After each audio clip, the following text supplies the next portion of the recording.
मंगलीपुरवा फाटक स्थित श्री बांके बिहारी श्री राम जानकी हनुमत धाम में चल रही श्री राम कथा के दूसरे दिन भक्तों ने भक्तिभाव में झूमकर शिव पार्वती के विवाह के अद्भुत प्रसंग का आनंद लिया।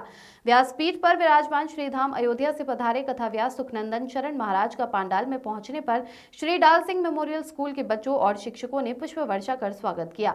इसके बाद यजमान अखिलेश सिंह ने व्यासपीठ का पूजन अर्चन और महाराज श्री का अभिनंदन किया। द्वितीय दिवस के प्रसंग में महाराज श्री ने सती चरित्र के माध्यम से श्रद्धालुओं को ये संदेश दिया कि श्रद्धा और विश्वास एक साथ संगत नहीं कर सकते। भोलेनाथ और सती जी के प्रसंग का उदाहरण देते हुए उन्होंने समझाया कि जीवन में श्रद्धा और विश्वास अटूट होना चाहिए। माता पार्वती और भगवान भोलेनाथ के विवाह के अलौकिक प्रसंग ने भक्तों को भक्ति रस में डुबो दिया। उन्होंने चौपाई मानहि मातु पिता नहीं देवा, साधुन सन करवा वही सेवा के माध्यम से युवा पीढ़ी को माता पिता और गुरु की सेवा का महत्व समझाया। उन्होंने कहा कि आज के समय में हर बच्चे को अपने माता पिता और गुरु को भगवान समान मानना चाहिए। कथा पंडाल में भगवान के प्रति अटूट श्रद्धा का संदेश देते हुए महाराज जी ने कहा कि मेरे राम को अपना बनाकर देखिए, वे अपने भक्तों को कभी नहीं छोड़ते। कथा के विश्राम अवसर पर गणमान्य व्यक्तियों ने व्यासपीठ पर पहुंचकर महाराज जी का अभिनंदन और आशीर्वाद प्राप्त किया। इसके बाद भव्य आरती उतारी गई और प्रसाद का वितरण हुआ।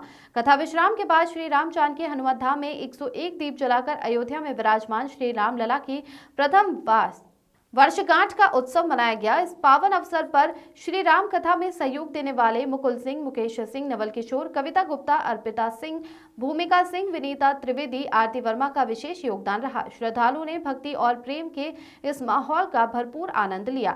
इसके पूर्व श्री राम जानकी मंदिर में काशी धाम से पधारे आचार्य नारायण दत्त पांडे व राहुल पांडे ने वैदिक विधि से सभी आवाहित देवीय शक्तियों तथा श्री राम जानकी हनुमत धाम में विराजमान श्री राघव सरकार, श्री बहारी जी सरकार एवं माता रानी व श्री अखिलेश्वर महादेव जी का विधिवत पूजन अर्चन व वंदन कराया। इस मौके पर प्रमुख रूप से हरियाणा चीनी मिल हेड प्रदीप त्यागी, लोनी चीनी मिल हेड राजा श्रीवास्तव, प्रधानाचार्य परिषद अध्यक्ष डॉक्टर राजेश तिवारी, भाजपा जिला उपाध्यक्ष संजय सिंह गुड्डू, डीपी सिंह आदि मौजूद रहे।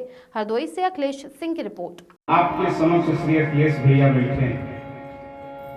ये तीनों अगर अपने शिष्य, अपने पेशेंट समझ रहे हैं और अपने राजा के प्रति अगर मीठी वाणी बोल दे, उनका विनाश सुनिश्चित है, कोई रोक नहीं सकता महिला।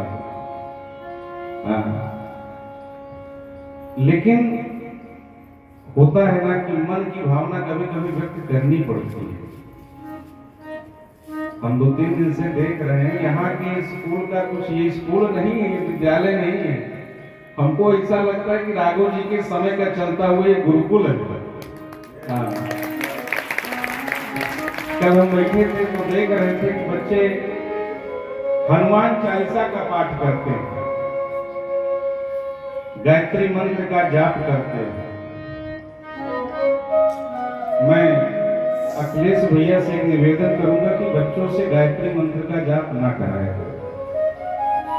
ये आपसे निवेदन है। गायत्री मंत्र का जाप जपने का सबको अधिकार नहीं है, और अगर जपने का अधिकार है तो इस भाव से जपा जाए कि अपना मन भी स्वयं ना सुन सके। गायत्री मंत्र श्रापित है, मैं व्यासपीठ से कह रहा हूं, इसका नियम है जपने का। बस इसकी जगह कुछ आप दूसरा तैयार करिए, गायत्री मंत्र नहीं जाप करिए। हमारे संत महापुरुष सभी लोग इस समय देख रहे होंगे, मीडिया, सोशल मीडिया का जमाना है, सभी लोग कह रहे हैं इसमें। और शास्त्र में, ग्रंथ में ये वर्णित है, सबको, खास करके स्त्रियों को तो कतई जपने का अधिकार नहीं है। और साउंड सिस्टम के द्वारा हम देखते हैं ना, कहीं कहीं विद्यालय में, मंदिर प्रांगण में लोग साउंड सिस्टम के द्वारा गायत्री मंत्र का जाप कराते हैं। गलत नहीं कराना चाहिए।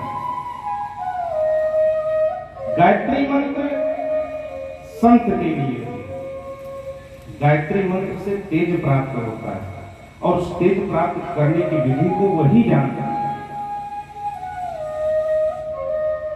बाकी बच्चे सुबह में आते हैं, महाराज जी राधे राधे, जय सिया राम, बड़ा अच्छा लगता है। अभी चर्चा श्री शोभा यात्रा के दिन चल रहे थे कि हरदोई में तो बहुत विद्यालय है, लेकिन ऐसा विद्यालय कोई और नहीं जो अनुशासित विद्यालय है, शासन सिखाता है, जीवन कैसे जिया जाए, माता पिता से प्रेम कैसे किया जाए, भाई बंधु का समय भी पता चलता ठेल हो के राय से मतलब नहीं। निवेदन करता हूं, इस संसार में हमारा भविष्य हमारे बच्चे हैं, और अगर हमारा भविष्य ही सुरक्षित नहीं रहेगा तो हम कैसे सुरक्षित रहेंगे? सोचने की बात है, सोचने की योग्य बात है।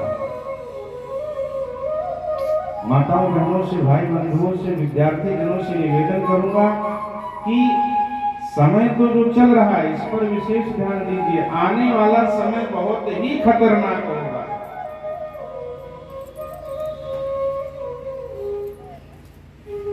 बाकी अब अखिलेश भैया तो डुबकी लगा ही रहे हैं, साथ में आप लोगों को भी लगवा रहे हैं। गुरु ऐसा ही होना चाहिए। गुरु का अर्थ क्या होता है? बंदहु गुरु पद पदुम परागा, सुरुचि सुवास सरस अनुराग। गुरु का अर्थ क्या होता है? गु का मतलब अंधकार, रू का मतलब प्रकाश। अंधकार से जो प्रकाशमय बना दे जीवन, वही गुरु है। और जिनके ऐसे गुरु हो जाएं कि स्वयं भी भगवान की भक्ति में डूबे हैं और बच्चों को भी डुबा रहे हैं, ये माता भाई आइए प्रेम भाव से भगवान की